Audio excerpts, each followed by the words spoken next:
On the cross where Jesus died, the wrath of God was satisfied. Release your power in our lives. He's given to us the ministry of reconciliation.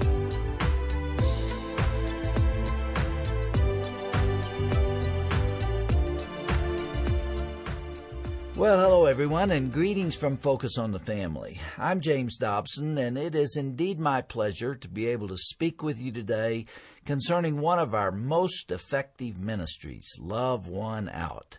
Through nationwide seminars and timely resources, this outreach grapples with the difficult and contentious issue of homosexuality.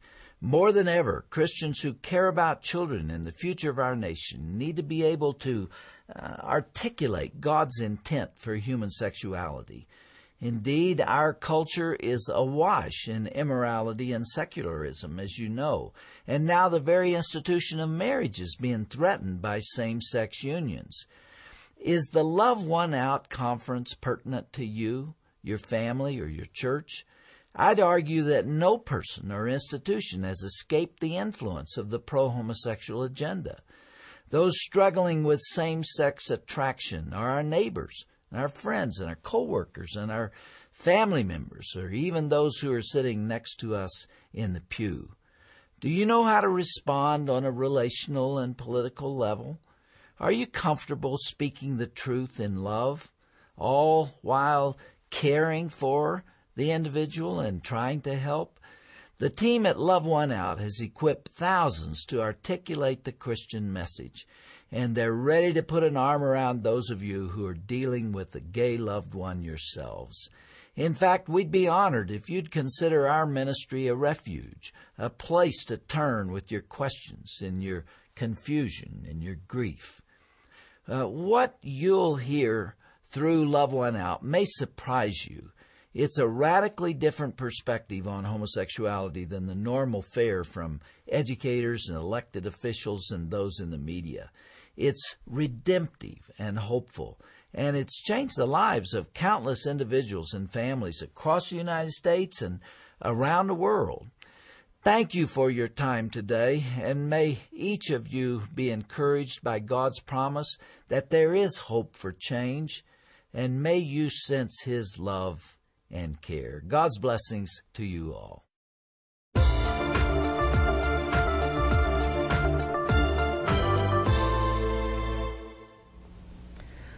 Our first speaker this morning is Joe Dallas.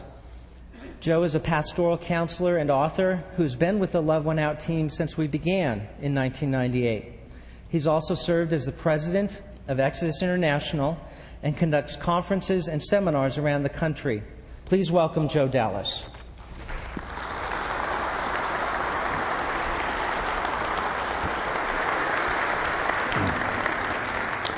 Thank you. Good morning.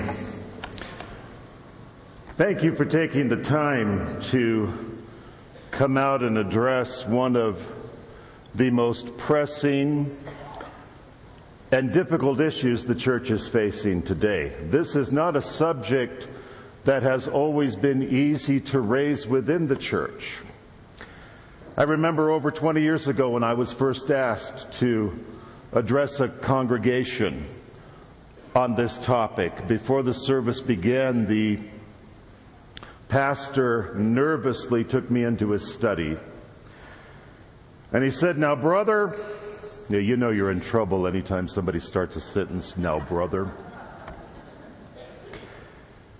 He said, "Look, there are some very conservative people here, and they're going to think you're way too liberal because you call for grace for homosexual people. But we do have some people here who are doctrinally liberal. They're going to think you're way too conservative because you call homosexuality a sin. And we have some teenagers here who just can't stand gays. But we do have some parents here who have gay teenagers, and hey, we just got word there are some AIDS activists who are going to show up and heckle you. So, Joe, remember, when you speak, don't offend anybody." I think that says it all. It is impossible to take a clear position on homosexuality without offending someone. People come at this topic from different worldviews and different life experiences, and that's where the clashes so often come. Today we will not shy away from taking a position, but we will strive to take a position that is biblically based, that will compromise neither compassion nor conviction. So in the interest of that, let's begin this morning by looking at male homosexuality. We have two primary goals today, the goal of insight and the goal of equipping. We are hoping by the time we finish this conference, we will have gained a deeper insight into this subject so that we will be better equipped to address it in our own lives and ministries. Let's begin then by clarifying our terms. When we say homosexual, what are we referring to?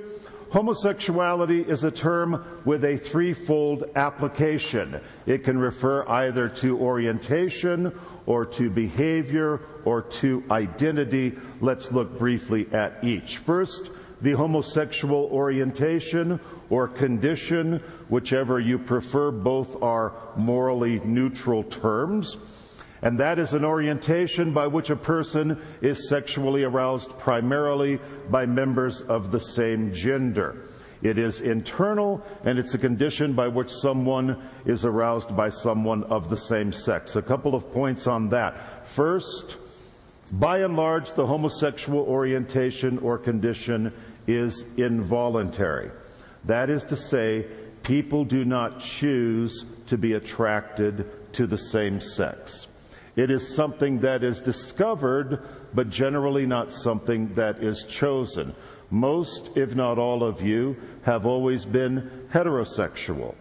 And I'm sure you remember at certain parts of your own development where you realized or discovered that you were sexually attracted to the opposite sex. Our homosexual friends and loved ones have had essentially the same experience, except that they realized at a critical part of their development that they were sexually attracted to the same sex. So the homosexual orientation, primarily it is involuntary. Secondly, it tends to appear early in life and to be very deeply ingrained. Ask the average adult homosexual male when he realized he was homosexual, and generally you will hear, well, from early on I felt different. I sensed something within me was not the same as other boys or other young men. It tends to appear early in life. It does tend to appear very deeply ingrained. Now, what causes it? We'll be looking at causation in a few minutes. When the orientation is discovered, that is to say, when a boy or young man realizes he is attracted to the same sex, he makes a critical decision. I will or I will not act on that attraction. Many will choose to resist the attraction, others will choose to act on it, and that would constitute homosexual behavior. That is sexual contact with a member of the same gender. And that certainly is a choice, isn't it?